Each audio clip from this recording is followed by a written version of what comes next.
Hey, I thought I'd give my build for SSX now that I have gotten her to level 60. Groid709 did about a 3-hour grind session and it finally happened. So I figured I'd show how I decided to build her up. Now, I'm not done with the dark weapon yet. I need to upgrade it one more time, which is going to take like 15 more refined gold, so maybe later today I'll do the strenuous soul-crushing grinding to get that. But as you can see, it is a pretty good weapon. The only thing that's bad about it is the 40 int, but I can't really get that off unless I use a reforged stone, and unfortunately that would mean that I'd lose the awakening skills, and the awakening skills are really good. The dark attacks inflict 44% extra damage, basically just means a flat 44% damage increase, and then the 27% aerial basically equals 73% extra damage with most of her moveset. So I'm basically just decimating everything. It does really good damage. Now, in terms of her skill tree or build, I pretty much just maxed everything. You could probably go without the defensive counterattack, but the thing about this game is if you grind enough, you can max out the whole skill tree. So it's mostly just about taking what's actually important for you. All of her moves are good. I initially didn't use her down and triangle much, but it actually gives her some good crowd control once you have it maxed. I think the shockwave gets even bigger when you get level 100, when you get the final 4th level for all of her supers. But I'm not sure about that. I never got to that point on the Taiwanese version. Now, I pretty much maxed the attack. I got it to level 5, which gives an extra 40 attack, which definitely helps in the long run. You max out mental toughness with everybody because your supers are really important. Fighting Spirit is really good on her because the sonic booms build a ridiculous amount of meter once you group up a lot of enemies, and you have 4 moves that generate the sonic booms, but the 4th one is ladder jump at level 3, and you don't get that to level 58. But this is still worth maxing, so once I get some skill scrolls, I'm going to put some more points into this. It makes her a lot less item dependent to refill her meter than a lot of the other characters are. So it's definitely worth maxing. Homecoming you'll actually get along the way as well. Speed up, you use the prereqs until Joyful, because getting a 25% damage increase just for stepping on the enemies once is it's too good to pass up. And for her talent tree, for level 20, I went attack plus 10%. Then I went strength plus 15. Attack damage plus 15% for level 40.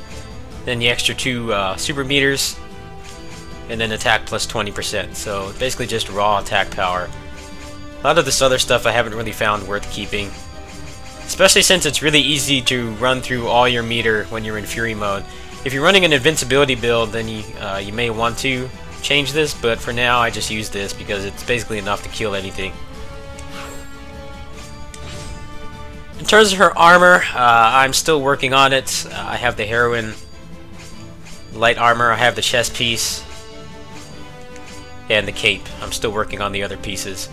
But this makes it so when you're hit by defensible attacks, supposedly there's a 40% chance for it to proc and do a counter attack. I'm not entirely sure if that's worth it. I'm also working on the Chio set as well, because that just gives you permanent hyper armor.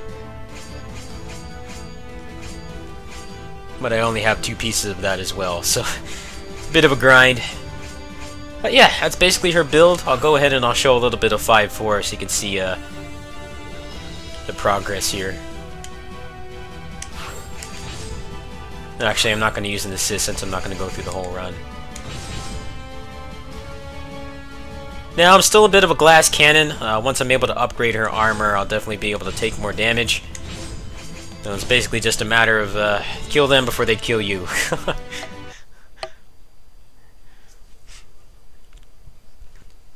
Nothing out of the ordinary for speedy characters, especially in beat-em-ups.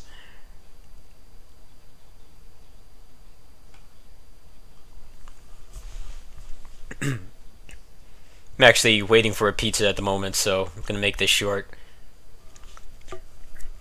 It's also about 2 hours and 45 minutes before reset, so it's not really a whole lot of incentive to play this at the moment. Right now they have an Infinite Live event going on, which allows you to get all your lives fully replenished as long as you complete a story level. So you can pretty much play this all day at the moment.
So this build does pretty good damage even in expedition mode.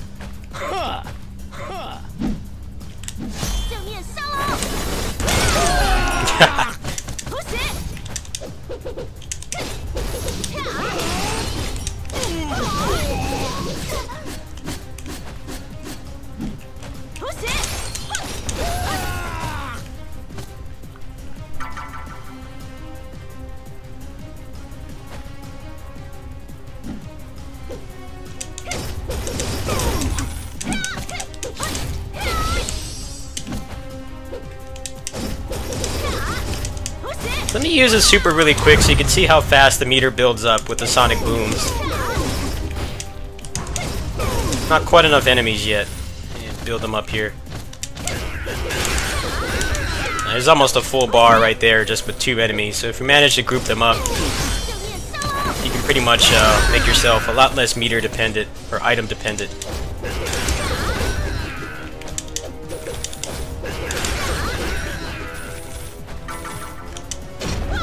I'm gonna go through this screen and then that'll be it.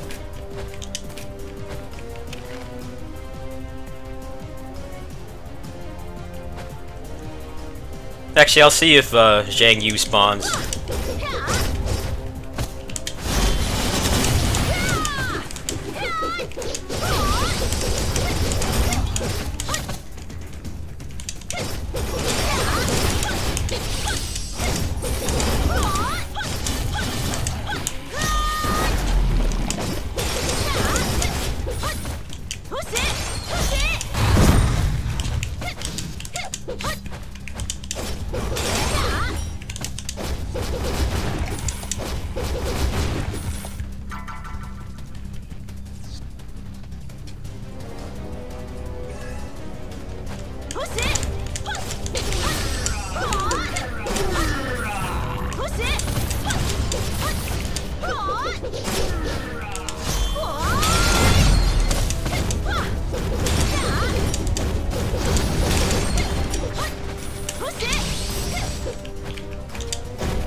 I'm gonna go ahead and stop there. That's basically the gist of how much damage she does. I'll do a full 5-4 run later, but that's basically her build. I will be working on getting her a complete armor set, fully upgrading it, and then getting a couple skill scrolls, and she should be set. Hopefully this helps new SSX players.